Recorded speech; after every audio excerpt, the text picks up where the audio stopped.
At, on, or in. On Saturday.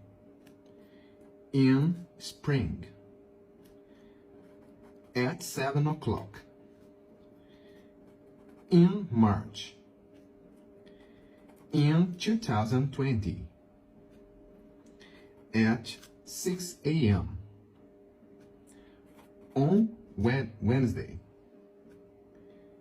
In April.